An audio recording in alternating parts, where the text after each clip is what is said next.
I begin this video with a little demonstration of the different intensities of shade or depth of shade that you can get from a single shade, starting with the lightest, which is very light feather like strokes, and then pressing in hard towards the hardest, which is the darkest one. I could, if I wish to, create more variations, like say 7 or 8 more variations of the intensity. So that would be the gradation scale of how many shades you can get from one single pencil.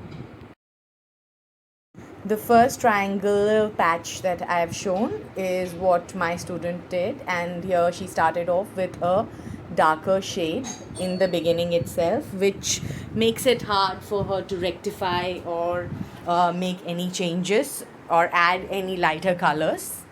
So begin with a light hand and then move towards a darker shade. So this is what you have tried to do, and when we start off with a very dark stroke, you are kind of setting things in stone, and then it becomes hard to recover from that. An alternate technique for future use is where I'm telling you two things here, okay? One is the kind of stroke. So one stroke is where we do straight lines and we do them like this. This is called hatching. And then we are doing a circular, we're using this side portion of the pencil. You do a small circular movement like this.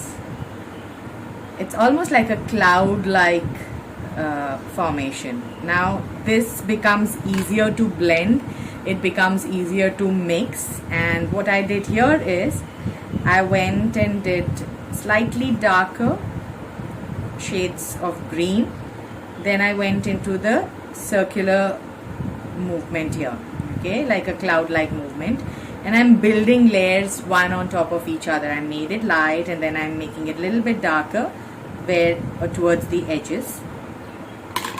Then I came with this, and same way I went over the green, not till the end but from this portion, and I went over the green with the peach, okay, and the green fades away here, the peach takes over, the peach becomes more prominent,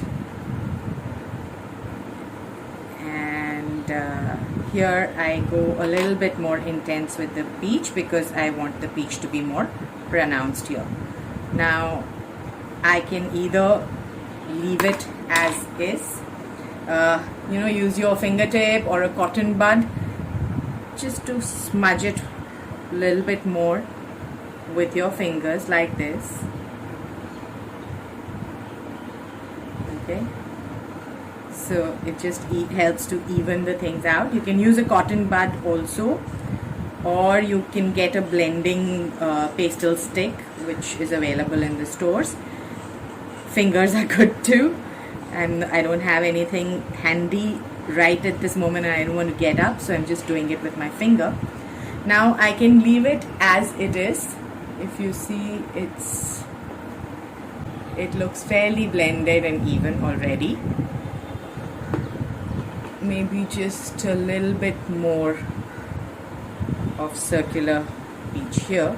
If you see, the circular kind of softens up the colors and you don't get any harsh lines.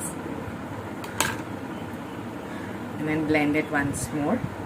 Now I can leave it like this, or I can come at it with my watercolor. Now when I'm coming at it with my watercolor, it might be a good idea to start with the peach because we don't want any green coming onto the peach and it's a lighter color, okay.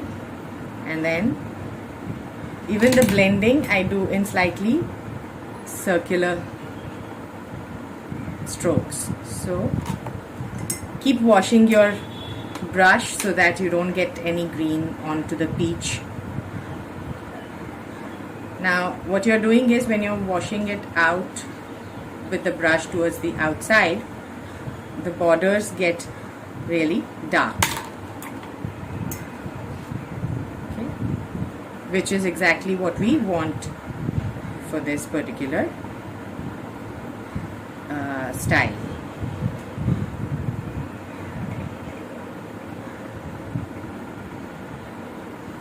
Just going over it once more, removing any harsh lines that might be, and there you go. Let's look at it. I'm going to take a photograph as well so that you can get another perspective.